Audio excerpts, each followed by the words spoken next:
This is Max Payne, and you're watching Long Island's #1 broadcast, Monte and the Pharaoh. So if you know what's good for you, you'll stick around. Let's make sure I record. Wrestling fans, now you too can look as cool as Monte and the Pharaoh by wearing the official Monte and the Pharaoh sunglasses at night for $8.99 each. That's only $8.99 each. Now available at monteandthepharaoh.com. Hey, you, Pharaoh. No, this is wrong. Nia Jackson's like a 4. What are you talking about? Nia Jackson's, what are you gave her a 6? Anyway. Oh my God, here's a 1. Here we go. Why so is real, this up? real This quick, isn't on the script. What are you doing? I thought we were. Go ahead. you thought we were done with this, right? Would you please go ahead? But anyway, I just want to read this. So this is the latest. I don't give a shit anymore tweet about battle. The latest tweet Yodelay. battle with Yodelay, man. Hold on. Yodelay. So recently, Conan said to Monte the Pharaoh, "My name is like a," and he shows like a purple. What is that like a? What is that? What's a purple vegetable, dude? I don't really care, but it was basically a penis reference. Go ahead. Yeah, but what's a purple What is that? I don't know. I don't eat vegetables. That's why they took out 2 feet of my Yeah, an eggplant. Like he has an eggplant, right? It was So an he goes, eggplant? Yeah, it was an eggplant. All right. That's the emoji he pulled, an eggplant. That's different. Go My ahead. name is like my eggplant, which means penis, right? Always in your mouth. And we responded. You responded. Go on. We responded. Relax, Conan. Your name is like WCW in 2000. Always around, but nobody really wants it. Yeah, that was good. And then he wrote back, and then he wrote back and said, "Stop conversing with me." Okay, finally, good. I'm thrilled. I've cared about this as much as I care about getting the runs. We broke him down. We broke down Conan. He couldn't handle it anymore. Whatever. He cares. And by the way, those Get My Go guys from last week, right? Yeah. Thank you to some of the fans out there that wrote me and said, "Hey, man, they're talking about reporting your video for using it, trying to get us a strike." So I pulled everything down that had anything in their video, and I put some shorts on. Right. And all last week on X is like, "We're not going to do anything. Put your video back up." Blah, blah, blah, blah. And meanwhile, we could have reported them. And then they're like, right. It's just like, whatever, dude. It's like, I don't care. Whatever. I don't care. Buy soap, take a bath. I don't care. I don't care. I mean, I'm sorry. He is stinky. He's stinky. Mike, I've talked about it for years with you. That's the bottom of the septic tank. Who gives a shit? Got to get it. Who cares? Next. You know? All right. On Busted Open Thursday. Oh, God. Your friend Dave LaGreca. Why is he always my friend? Because he is. He is. I don't even talk to the He went man. on a rant. He went on a rant with Dolph Ziggler. Nick, what's his name? Nick Namath. No, that's his brother. Nice to me when I met him that one time, but other than that, okay. So what is Dave up to? Let's get. What do you mean, Dave's nice? Dave's not nice. Stop. He was nice. Man, you are taking a high road lately, dude. Ever since you married Miss McDaniel, you don't want to pick on anybody. No, that's not true. I'm not going to have revisiting this history like Disco Inferno. When we met, the one time we met Dave, he was fine with us. I don't remember there being a problem. No, there wasn't, but now there's a problem. That's the only time. Well, obviously, because you start shit with him all the time. That's why. Who does? You. Me. I start shit with him. So, Jimmy, okay. I have to ask you this. We have not discussed this, but I did want to tell you something. All right. So anyway, right. Your wife, I love her, right? I love her. She's a great person. But recently she put a post on Facebook of her and Dustin Rhodes. And she said, I think she wrote like, always good to me or whatever, right? Yeah. It took all I had in my being and also our friendship. Because I go, if I write this, smart. I'm going to hear, never going to hear the end of it. But I just wanted to tell you, I was just going to go, at least he stands up for you. Dude, you are so bad. Now, by the way, that's funny, but you're a sick fuck. And you made the right choice. Okay? I did. You did. I did. You did. I'm proud of you. Way to restrain yourself from your usual. But it was funny. Yeah. Oh it's funny. It's funny to us because we're warped, but it's not funny to certain others, and I don't want to hear about it. I So know. Well, that's the main reason. I said if I You post this, pain she's in the gonna ass. bitch on this, gonna bitch on at her And it would husband have been nonstop. valid. And it would have been valid. That shit-stirring motherfucker. And I'd be like, yeah, that's exactly what he is. A shit-stirring motherfucker. You know, by the way, I was born down here, and that makes me laugh, too. Most of the people who live in my area are not born in this fucking state. Wait a minute. Let me ask you something. Yeah. Is shit stirring? You know, when I'm with a said individual in a hotel room and I'm bragging about it, is shit stirring when your wife says, "Well, she slept with Jim Ross," and that's shit stirring too, right? Why is it? No, why is actually- what's good for the goose is not good for the gander? Please Well, that was explain that to me. But I'll explain it to you real simple. That was a private thing that she told you privately. Oh, that's That true. wasn't a, that's I true. love how you missed like very important details I about how know. human You're beings right. learn to Listen. how they learn to communicate and respect each other. That's And they- why. and That's that's why I run why- it by you. Yeah, thank you. I appreciate that. You're still a smart man. At the I end of the day. listen. Lucky for you. I forget And me. things. I forget Yeah. things, dude. I forget things. I'm sorry. Yeah. All Well, right, anyway, so LaGreca and Nemeth start talking about who was greater, the Beatles or Did you see Ziegler was in the room with them? yeah, Ziegler, yeah. Okay, go on. And LaGreca was talking about how the Beach Boys are better than the Beatles. And, you know, we're both very big Beatles fans. I don't know where you stand on the Beach Boys. We never really discussed them. I know where I stand on them.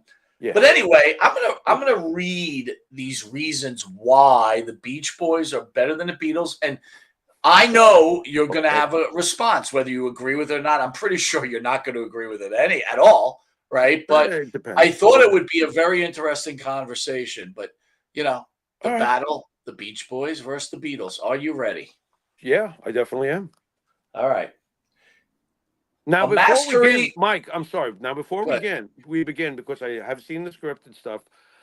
Here is my disclaimer before we begin anything. Without the Everly Brothers during the 1950s, with their blanket velvety harmonies, neither one of these bands would have hit the levels that they did with their composing of harmonies. So there is a point of origin, and to me, it occurs in the 50s when rock is being born. And the Everly Brothers with "Bye Bye Love" and so many other songs that we all know from them. Created this beautiful velvety sound that the Beatles later, of course, took to their own level, and the Beach Boys too. That's my disclaimer, but go ahead, Mike. Well, I think there's origins to everything, whether it be sports, Yeah. wrestling, whatever, right? So, Mhm, but mhm. but again, eventually it gets eclipsed by more greatness and more greatness, and the advantage is they get to do it after it's been invented, right? So it's always Correct. improvement. So it's Correct. always hard for the older wrestling fan, just to bring it back to wrestling, who Mhm. grew up on a Bruno Sammartino or a Buddy Rogers or a Lou Thesz, to Right. turn around and go Roman Reigns, fuck Right. that, you know what I Of mean? course, But- of course. But Yeah. it's clear that, whatever. But anyway, mastery of vocal harmonies. The Beach Boys are known for their intricate layered harmonies, led by Brian Wilson's genius in arranging vocals. These harmonies were far more complex and influential than the Beatles, setting a new standard for pop music. Jimmy. Okay. The Beach Boys were geniuses in harmony. They were, and they are in the penthouse of bands that could harmonize. So let me get that out of the way. But the ones who set the template for everyone and opened up the doors for all the new possibilities in sound because the public said so. We're not going to reinvent history. Is when those four guys from Liverpool got off the plane, in New York, and went on the Ed Sullivan Show, and everything else is history. The Beatles were perfecting their craft in the late 50s into the early 60s when no one knew who they were. And those young kids were in Hamburg. Their schedules were to play 2 8-hour sessions a day at the bar. Can you imagine, Mike, by the way, if I told you that my full-time job was playing in 2 8-hour sessions of music a night and having to stare at brown nipples? I'm sorry. You are a dick. But as I continue to talk about the importance of this discussion that you wanted me to talk about, Go Mr. ahead, go ahead. I'm sorry. Sausage Pie with a fucking Eiffel Tower on top, you perv. You're killing me. You're killing me, Norton. You're not bumping right. You're not bumping right, Norton. So, Oh! but I guess the first point of the thing is they're saying the Beach Boys are more influential than the Beatles. So No, they're not. They're They're not, not, right? because no, they're not, and you can see it later on. See, the Beach Boys. This is the one thing I will say about them, and it's almost like talking about the fellow that was in WWE with the guitar Right. that we love so much. Yeah. The Beach Boys were pigeonholed into surfer type music. Yeah. I thought it was So awful, honestly. no, it wasn't. It was absolutely incredible. But the difference between the Beatles and the Beach Boys harmonies were that the Beatles were so much more vast and in depth as overall composers, that they were able to do things with harmonies because they stretched their limit as composers better. You're not going to tell me with a straight face, even if you're the biggest Beach Boy fan, that their catalog is superior to the Beatles. You're not paying attention. Hmm. You're just not paying attention. You know, the growth that happened between 1964, when the Beatles land with those haircuts, by the time they're done, and their sound, the way it morphed, it went from the original Beatles as we know, and then the next thing you know, they're getting high with Dylan, and they're playing acoustic like So, Norwegian Wood Nowhere Jimmy, Man, let me and let then me they're ask you. taking acid, and they switch to Sergeant Pepper's, But and let then me. by the end, they come full circle, and they're doing Abbey Road. The changes that happened are Do you way more do you think the important. comparison is because the Beach Boys outlasted the Beatles, and the Beatles were in such a short window of time? If you really look at the Beach Boys' heyday, they did not truly outlast the Beatles. All right, because don't forget, during the '70s, while the Beach Boys are slowly petering out, and that's the truth. You know, yeah, they came back in the '80s with a hit like Kokomo, so they had their endurance factor because they were geniuses. I'm a big Right. Beach Boys fan, you know, but the Beatles catalog has never died. They still sell a kabillion And then records. And you had John and Paul and George having very successful solo careers then during the '70s. The also to Beatles were very much alive in many also to ways, still selling also to albums. correct myself. Yeah. I was listening to an interview with John Lennon. John Lennon goes, Okay. the fans only knew us being together for 6 years or 7 years. We were together much longer than that, and that's why we got worn out on each other. It wasn't Right. like we did 5 years together. We were done with each other. We were Right. playing with each other for a very long time. All right, next one. They were. Musical innovation in production. Mhm. Albums like Pet Sounds showcase groundbreaking production techniques, experimenting with unconventional instruments and studio effects. Their approach to music as a form of artistic expression influenced not only the Beatles, but the entire music industry. Um, they were definitely brilliant. There's one brilliant person in the Beach Boys, just to, point it out, and it's Brian. It's Brian Wilson. Okay. Right, There is one genius in the band. right. Everybody else is very adequate and great at what they do, but there's one true genius, and it's Brian. All right. Paul McCartney has said on record that Pet Sounds was influential to how he was thinking. But the end result is what you put on paper. And history has said that Pet Sounds was a classic, okay? But history has said that Sergeant Pepper's is the one because of all the things the Beatles did on it and all the experimentation that was done on it. You're talking about going from She Loves You to Lucy in the Sky with Diamonds. Mm.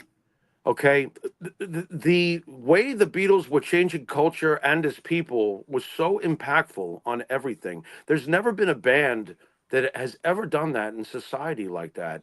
We've never seen that since, Mike. Think about it. You could name your heroes. You could say Van Halen, the god of the '80s. True, but did he change society? No, the Beatles did. Led Zeppelin, greatest band of the '70s, hard rock. They're legends. Did they change anything? No. What if I No, said Nirvana? What if I said Nirvana? no, it didn't change anything. It You don't think it didn't. changed society? No, I don't think so. I Okay. really don't. Not on the level that the Beatles did. No, Again, I what agree I with mean, that. I what agree I with that. mean by that is that every word that came out of John Lennon's mouth during the '60s was as important as if the president had spoken. That's why John got in trouble when he pointed it out by using Jesus as an example. He was like, guys, get a hold of yourselves. We're just the Beatles, was his point. But because he said we're bigger than Jesus now, he was really trying to get people to realize, calm down. I can't even go outside, which was the reality of their fame. All right, how They about this couldn't one? go outside. Longevity and sound evolution. The Beach Boys adapted their sound over decades from surf rock to complex symphonic pop to Hmm. country and even Mm-hmm. psychedelic rock. While Right. the Beatles evolved quickly, the Beach Boys' ability to shift with the times was impressive. That's overrated. They had the great original classic sound that they had in the 60s. In the 70s, they squeaked out a few. And in the 80s, we got Kokomo, which, quite honestly, I fucking hate. I thought it was absolute 80s pop garbage. I hate that song. There is nothing redeeming about it to me. But I also hate Susudio. We could be here all night on songs that I would like. Why are you Wow. playing this Wow. I'm fucking song disappointed in that again? comment. Just say That is the a great. word. Oh Here we my go God. fucking again. It's a great song. And no one knows to this day who Susudio is, by the way. Collins doesn't even know. I'm I like, know oh, who it that's is. great. I That's know it great. is. Well, Consistent music quality. While the Beatles went through phases, some feel the Beach Boys maintained a consistent high quality across their albums, which kind of was what you were saying before. ridiculous. With each project adding new layers of weight. But you did say It's ridiculous. here they went from She Loves You to Right. Sgt. Pepper's, right? I think this is trying to say that the Beach Boys remained at a very high level for a very long time, where the Beatles were up, down, up, down, up, down, up, down. The Beatles were never down. Okay, once the Beatles broke, you had the "She Loves You," "I Want to Hold Your Hand" time period. Okay, then Bob Dylan. They meet Bob, the greatest on paper lyricist of the past 100 years. They meet Bob Dylan, and they come to him, and he gets them high. True story. They had never smoked pot, so he gets them high. And they start thinking about outside the box of "She Loves You" and "I Want to Hold Your Hand," the cutesy stuff, you know. And the main point is that they started writing Norwegian Wood, Michelle, Yesterday, and they brought this to Bob, and they played it for him, and they wanted his approval before they went to George and said, okay, let's release this. And Bob listened to it, and he turned to them and he goes, "Congratulations, fellas, you're done being cute."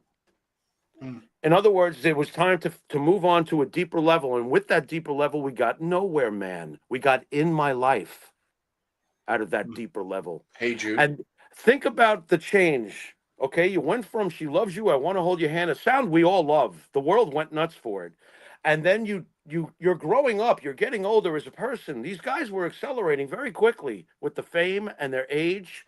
These are formative, very important years when you're in your 20s. You know how this goes, and it was going fast. But the stages that happened after the pot smoking comes Sergeant Pepper, because now they're acid dropping. And you've got Lucy in the Sky with Diamonds, and you've got what I think is their greatest composition of all, A Day in the Life. Mm. I'm sorry, but the Beach Boys are not doing that shit. I don't want to hear it. And as far as vocalists, here's another huge. My favorite is Octopus's Garden, to be honest with you. Let me tell you something. You could crack your jokes all you want. Octopus's Garden is a wonderful little ditty. Wow, look at you get all Beatle angry. Yeah, well, it's a wonderful little Fuck song. with the Beatles, motherfucker. All right, how about this one? Influence on California sound. The Beach Boys, and in particular Brian Wilson, helped define the California sound in the 60s, shaping the music landscape of the era and influencing countless artists both then and now. Now I'm not so sure. Name me one beach band, okay? I'm not so sure. But I agree with you. I'm Right. trying to think now. Right, Now of no. who? No. And to their credit, they're a very hard sound and feel and vibe to replicate, and that's a great comment to them. The Beach Boys are definitely hard to duplicate, okay? That says a lot.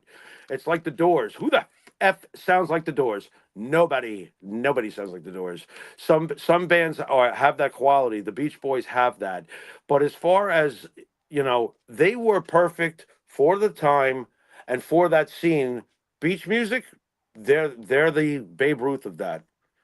But other than that, like I said, getting back to, they were kind of pinned into a certain thing. And I got to get this in. As far as vocalists go, the biggest difference between the Beatles and the Beach Boys is there was no one in the Beach Boys that could ever take it to that growl level. John Lennon, Twist and Shout. Paul McCartney, Oh Darling, Helter Skelter. Good Lord. These guys had monstrous voices, powerful voices. The Beach Boys, Mike Love did not have that. I'm sorry. He didn't. Brian Wilson did not have that.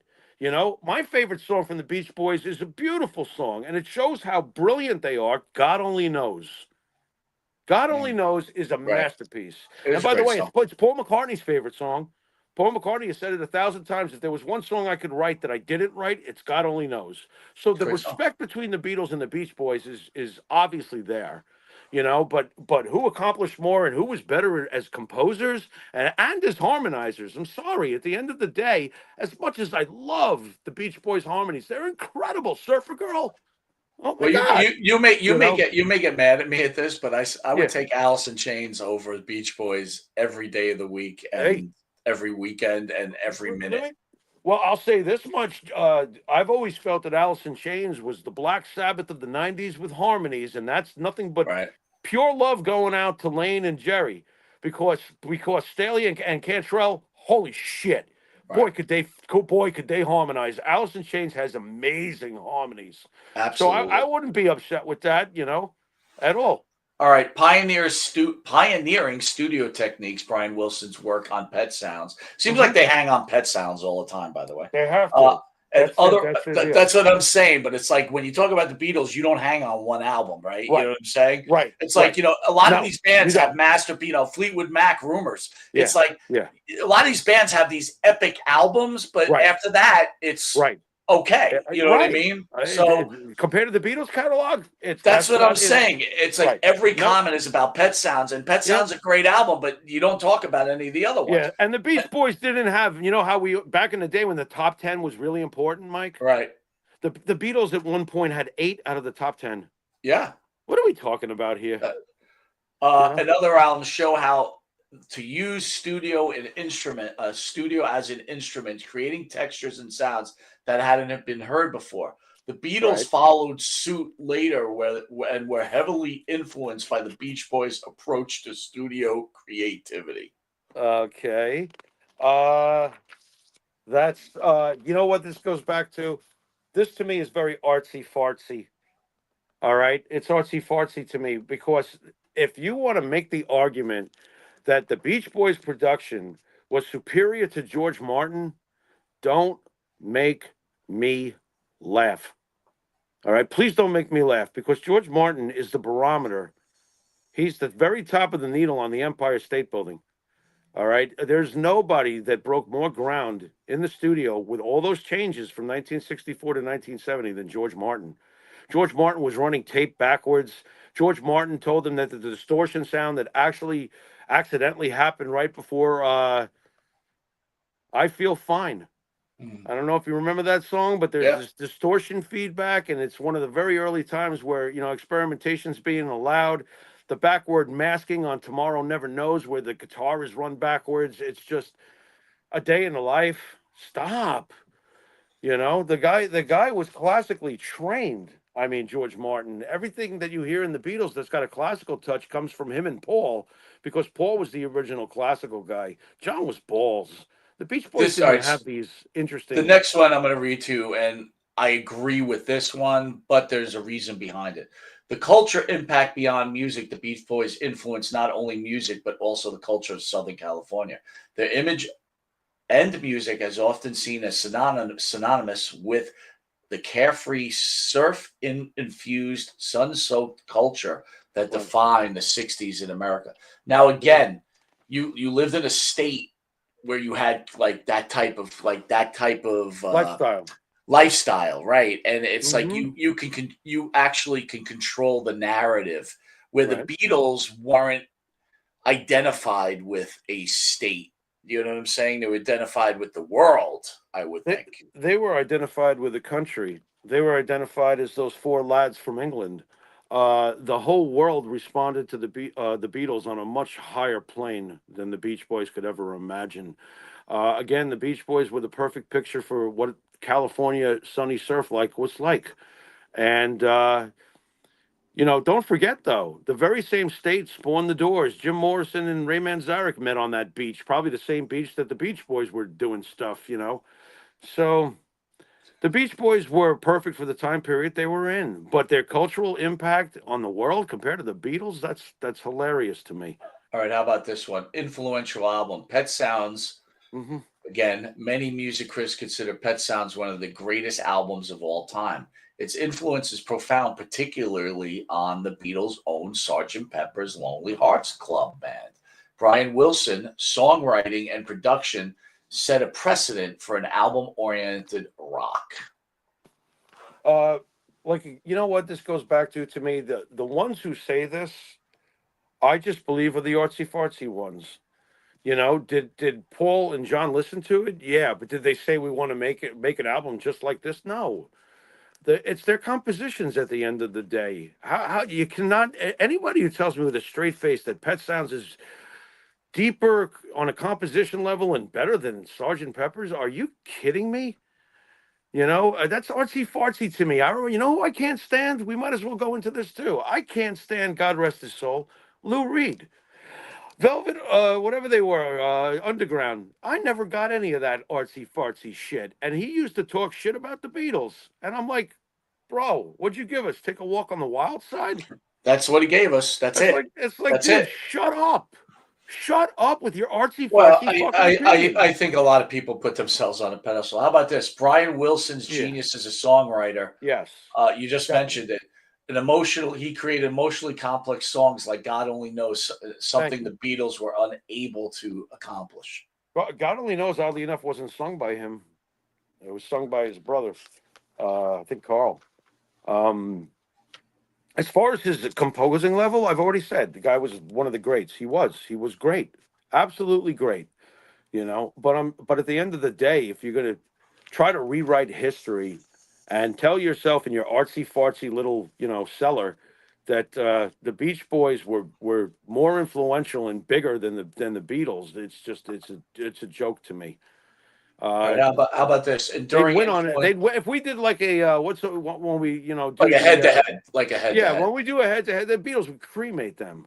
Just cremate them. How about enduring influence in various genres? The Beach Boys' influence can be heard on genres far beyond pop and rock, Please stop. including folk, Indian, psychedelic, and experimental music. Just stop. So basically, let me just ask you something. The Beatles are number one for you, right? In all time, right? Let me hammer home influence. Can you give me a couple seconds to do that? Yeah, go ahead. Yeah. Okay, it goes like this: influence. Okay, what comes after all the music during the '60s, which the Beatles were the trailblazers for? After the psychedelic rock, you know, we went from the cutesy rock to the acoustic rock. Everyone's following, you know, and then they do the psychedelic rock, and they get back to the basic rock, which opens up the door for Led Zeppelin to come into the '70s, because the basic rock was what the Beatles returned to with songs like Helter Skelter. 1968, that was heavy as fuck. Oh my God, it was so freaking heavy to hear something like that. Then you go to the '70s. What happens in the '70s? We get hard rock. What was one of the biggest bands of the '70s was Kiss. Keith Simmons worshipped Kiss. Worshipped the Beatles. Worshipped them. Black Sabbath. Heavy metal was born during the '70s. Why did Ozzy Osbourne become a singer? Because he saw the Beatles on the Ed Sullivan Show, and his gods were John and Paul. So influence. Now you just took care of the '70s. You know, you get to the '90s with Kurt, and Kurt's favorite band and biggest influence, which you could hear in it when 1991 hit. I'm like, oh my God, who is this angry John Lennon? Because his favorite band was the Beatles. Did Nirvana change the shape of music in the '90s? Yeah, I think so. So as far as influence, no. This is a no contest insult to John, Paul, George, and Ringo. It's a joke. What are you talking about? They influenced everybody, and they're still influencing people today. They still are. They're the Beatles. Well done, Jimmy. Oy. I want to remind everybody you're watching Long Island's #1 pro wrestling broadcast, Monte The Pharaoh, where we're shooting from our local locations as our studio is still being renovated. I'm asking everybody, please like and subscribe. Hit that QR code, and it'll be easy. Just go right to our page, and boom, hit that like and subscribe. Also catch us on Twitch TV, Facebook Live, also a streaming channel called Stripes TV. It's free. Please sign up for it. Please join on Stripes TV. And if you're lucky enough to live in New York, catch us on New York Cable, where over 150,000 people are watching us weekly. And then also, we're on audio, where we're hosted by Believe, BLEAV. You catch us on where all audio can be listened to if you just don't want to look at our faces. So, Jimmy. Okay. Mr. Cena. Yeah. Makes a heel turn Saturday. Big deal. Big deal. Big deal. Oh yeah. So we decided to do a show on what we feel are the greatest top 10 heel turns. Now, I've made the list. As always, I'm asking you to please either like it or deny it and give me your reasons why, and we can maybe discuss it. So I'm going to open up with number 10.